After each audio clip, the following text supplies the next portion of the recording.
Morning दोस्तों। तो आज हम बात करने वाले हैं नेक्स्ट टॉपिक के बारे में। बहुत ही मोस्ट इम्पॉर्टेंट टॉपिक है जेंडर। ठीक है, देखिए आपको तो देखने में ऐसा लग रहा होगा चलो ठीक है जेंडर के बारे में बात होगी तो ठीक है, ये तो सिंपल ही होगा, है ना।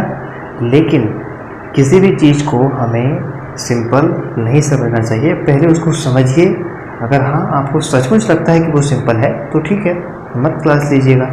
लेकिन एक बार देखिए, जो भी चीज़ें मैं आपको आज बताने वाला हूँ, ठीक है, क्या वो चीज़ें आपको पता है? क्या वो चीज़ें आपको पता है? ठीक है, क्या आपको लगता है कि हाँ मैं इन सब चीज़ों से वाकिफ़ हूँ? तो बस मेरी क्लास को देखिए और ये समझिए, ठीक है, कि अगर आप इसके बारे में जानते हो तो आपके लिए यह कैसे फ़ायदेमंद है। ठीक है, तो चलिए अब हम बिना देर किए हुए हम चलेंगे अपने जेंडर्स के बारे में। और जेंडर्स के बारे में समझते हैं कितने प्रकार के होते हैं, किस तरीके से इनका यूज़ होता है, इन सब चीज़ों के बारे में हम समझेंगे बाय एग्जांपल। ठीक है, तो देखिए आपके सामने लिखा हुआ है कि तो आपके सामने ये लिखा हुआ है कि जो जेंडर होता है कितने प्रकार के होते हैं। ठीक है दोस्तों, जो जेंडर होते हैं वह इंग्लिश में, जैसे कि इंग्लिश से बात हो रही है तो इंग्लिश में 4 प्रकार के होते हैं। ठीक है, पहला होता है पुल्लिंग। देखिए अगर हम इंग्लिश से बात कर लें, ये होता है मैस्कुलिन जेंडर, फैमिली जेंडर, उसके बाद होता है नेटिव जेंडर और एक होता है कॉमन जेंडर। ठीक है, तो दोस्तों अगर हम बात कर लें हिंदी में तो ये होता है पुल्लिंग, स्त्रीलिंग, नपुंसकलिंग और उभयलिंग। इसको बोलते हैं नेटिव, कॉमन, फेमिनिन, मैस्कुलिन। ठीक है, तो इस तरीके से हम समझ सकते हैं कि जो जेंडर होते हैं वो 4 प्रकार के होते हैं। ठीक है, तो ये चीज़ें आपको समझ में आनी चाहिए कि कौन सी चीज़ कितने प्रकार की होती है। ठीक है, चलो ये तो आपको पता होगा। ठीक है, अब हम जो आगे बात करने वाले हैं क्या वो आपको पता है?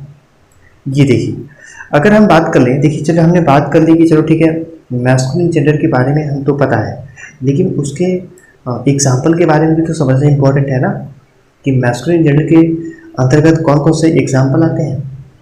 जैसे कि मैन हो गया, देखिए अगर पुल्लिंग है तो स्त्रीलिंग तो आएगा नहीं। मैन हो गया, ब्रदर हो गया, अंकल हो गया, सन हो गया, किंग, फादर, लॉयन। तो ये सब चीज़ें जो है मैं आपको एग्जाम्पल लिख के दिखा रहा हूँ। ठीक है, देखिए तो जैसे कि मैंने आपसे बात की कि देखिए यहाँ पर मैं आपको लिख के बताऊँगा, ठीक है, कि कौन सा कौन नहीं है। ठीक है, तो देखिए आपके सामने लिखा हुआ है ऑलरेडी। ठीक है, यहाँ पे देखिए लिखा हुआ मैन, लायन, ठीक है, LION, अंकल, ब्रदर, किंग। तो दोस्तों ये सब जो है पुल्लिंग है, मतलब पुरुषवाचक हैं एक तरीके से, मतलब एक तरीके से ये पुरुष हैं। ठीक है, अभी देखिए फैमिली मतलब स्त्री के बारे में बात हुई, स्त्रीलिंग के बारे में, तो सिस्टर, वुमेन, आंट, आंट मतलब क्या होता है? चाची। ठीक है, और भी बात कर ले तो डॉटर हो गई, क्यून हो गई, मदर हो गई, लॉयनेस।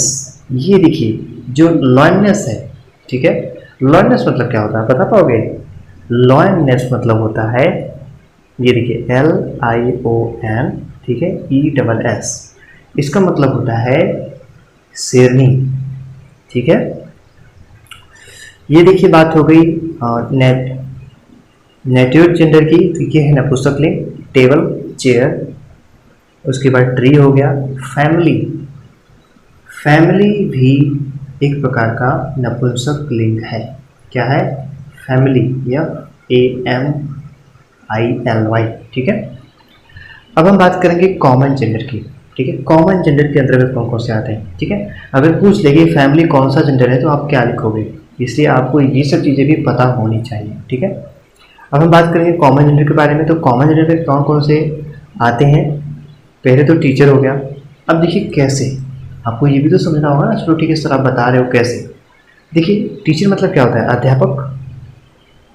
ठीक है, अध्यापक, इसका मतलब ये भी होता है कि अध्यापिका भी होता है। ठीक है, अध्यापक और अध्यापिका दोनों होता है। ठीक है, क्यों होता है? अगर आपने स्कूल में पढ़ते होंगे या कॉलेज में तो आप बोलते हो कि टीचर बुला रही है। ठीक है, तो टीचर मतलब देखिए हमने रही का यूज किया तो हमको ये पता चला कि कोई मतलब लड़की के बारे में बात हो रही है, कोई फीमेल बुला रही है। लेकिन अगर हम बोले कि टीचर बुला रहे हैं तो मतलब टीचर को हम दोनों तरीके से यूज कर सकते हैं, लड़के और लड़की दोनों में, ठीक है। तो इसको कॉमन जेंडर बोलते हैं, ठीक है। और देखिए यहाँ पे लिखा है, जैसे कि ये जो एग्जांपल है उसी का है। अब यहाँ पे लिखा है टीनेजर।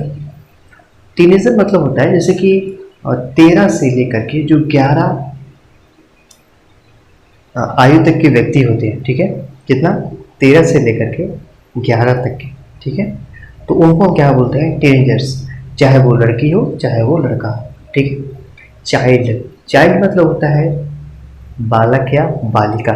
मतलब अगर हम किसी लड़के या लड़की को, ठीक है, बालिका, ओके, हम नीचे लिखते हैं आप थोड़ा सा, बालक और बालिका के बारे में बात करें तो जो चाइल्ड होता है, ठीक है, तो आप उसे चाइल्ड कहोगे, ना कि कहोगे कि मतलब गर्ल्स वो बाद में यूज होता है। लेकिन जो अगर हम चाइल्ड के बारे में बात करें तो चाइल्ड बच्चे और बच्ची, लड़का लड़की, बालक बालिका सबके लिए चाइल्ड ही यूज होता है।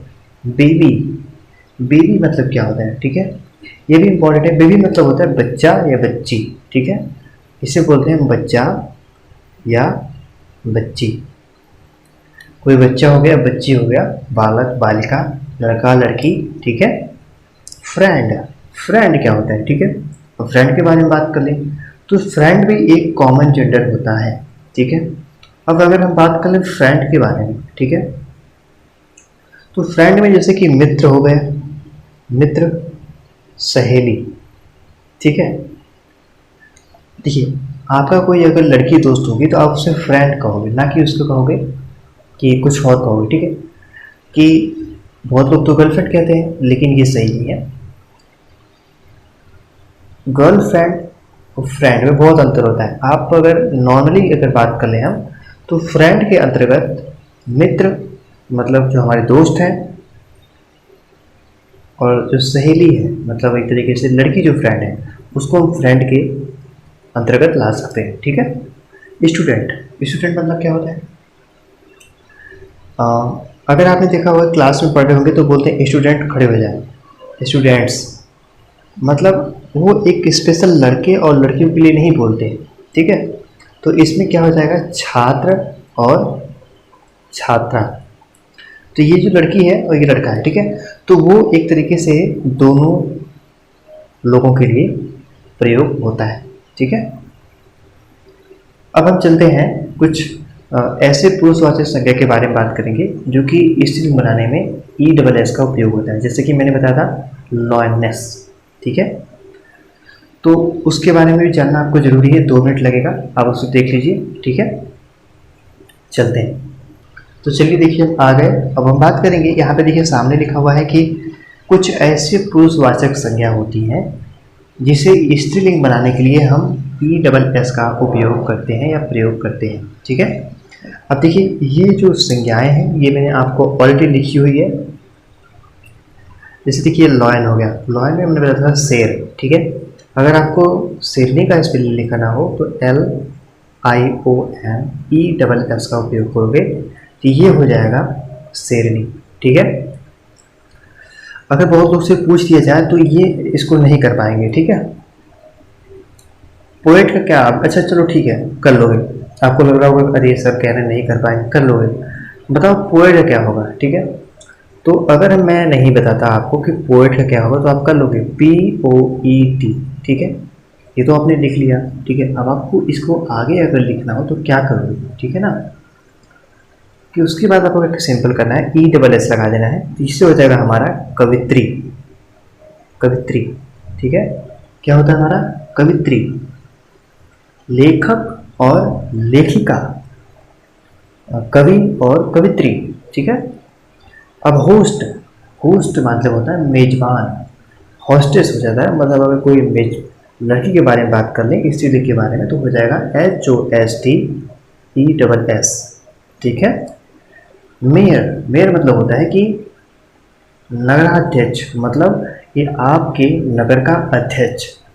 तो अगर मेयर के बारे में बात कर लें तो हो जाएगा MAYORESS, ठीक है, नगराध्यक्ष का, मतलब एक तरीके से अगर कोई लड़का नहीं बनता है, कोई लड़की बनती है मेयर, तो उसको क्या बोलेंगे? मेयरनेस। ठीक है, तो इस तरीके से आपको ये चीज़ें समझ में आ गई होगी। अब हम कल कुछ और भी बात करेंगे, कन्वर्ट करके किस तरीके से कन्वर्ट कर सकते हैं, छोटा सा चैप्टर है। ठीक है, आई थिंक अगर ये सब चीज़ें आपको समझ में आ गई होगी तो हम कल न्यू टॉपिक के बारे में स्टार्ट करेंगे। ठीक है, क्लास कैसी लगी मुझे कमेंट में जरूर बताइएगा, और हम मिलते हैं नेक्स्ट क्लास में। तब तक के लिए नमस्कार, धन्यवाद, थैंक यू सो मच।